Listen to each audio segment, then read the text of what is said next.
Welcome to Gail's Garden Herbs and More.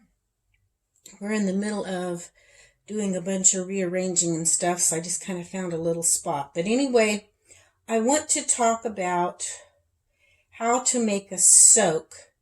Now, what I'm using here is I put the rest of my Epsom salts in the jar. You can make a full jar. I'm just going to make, I'm going to have to get some more Epsom salts, but I'm going to get it up to here. And I've put about a quarter cup. Now this is just plain oregano oil that I made. This is not the essential oil. Over here is the essential oil. And this is oregano oil. I'm going to pour that into my Epsom salts.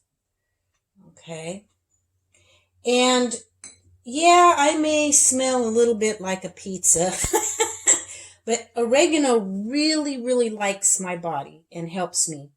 I'm going to add now the reason I put some regular oil in is because you need some sort of a carrier oil, especially for oregano essential oil, because it's what's known as a hot oil.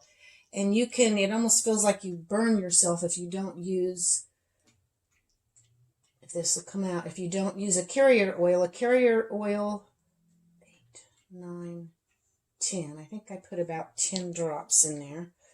Okay, if you don't use a carrier oil, yeah, it'll feel like it's burning. A carrier oil is like, you could use olive oil or avocado oil, or if it's just for the skin, sometimes I'll use one of my skin oils or calendula oil or anything like that. You can also use, if you don't want to use oregano, you may want to just relax, and maybe lavender helps you relax. You can use lavender essential oil and a carrier oil. Or lavender's not really a hot oil. It just depends on how sensitive you are. You could probably use it straight in the Epsom salts, but if you're real sensitive, you'll want to put some sort of oil to help absorb it, and so it releases a little bit slower and doesn't burn you. Okay, now, I am going to go get some more Epsom salts. I'm going to fill this, not all the way, but about here so I have room to shake it real good and get it distributed real well. Okay, now I have put a plastic lid on here because there's essential oil in here. I don't know if there would be a reaction with a metal lid like what I have on here or not, but I had a plastic lid, so that's what I'm going to use, and I'm going to shake this up.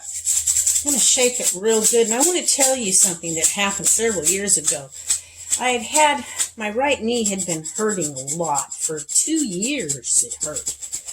And I didn't know, I was just starting to think about essential oils, and I had a bottle of oregano oil. It's a strange one to start with, but that's what I had. And I didn't know what to do with it, and I had it for several months. Finally, I was taking a bath one night, and I said, I'm going to pour some of this in the bath water.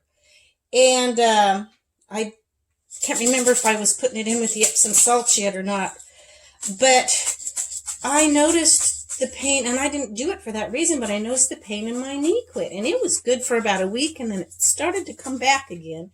So I did another bath with oregano oil, and it went away again. It took me about, somewhere between 4 and 6 weeks, maybe twice a week, taking an oregano bath.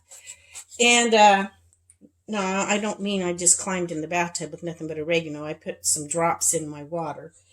And it was gone. I don't know why, but it healed my knee. And I have found since then that oregano does a lot of things. Just regular oregano oil, I used to order it before I made my own in little capsules, and it would really help my stomach. When my stomach got infected from the blockage and stuff, it seemed to really help quite a bit. That's when it wasn't as severe as it is now. But, yeah, I love oregano oil, and that's why I'm using it. You can use any oil you want. Just put, Epsom salts has magnesium. Your body does not absorb the magnesium supplements very well that you take internally, but it absorbs through the skin from the Epsom salts, and we are all, everyone almost, there's just so many people are short on their magnesium. You really need your magnesium. So this is a great way to get it if you don't mind taking baths. I love my hot baths. So I wanted to share this with you while I made it. Now what I'll do, I'm not going to put the whole jar. I'll probably put about a cup of this, maybe not quite a whole cup, maybe 3/4. If it's just straight Epsom salts, I'll use maybe 1 to 2 cups. But if I put some of this in it, I don't use quite as much. I'm going to put this in my next bath and soak in it. And yeah, I just wanted to make some up and I wanted to share it and just experiment. Somebody asked me on the comments on one of my other videos I was talking, because I use this oregano oil in my salads. They said, how do you make it? And I explained briefly, but if you want to see a video on that, look up my videos on making calendula oil, because you do it almost the same way. It's just you're using dried oregano instead of calendula.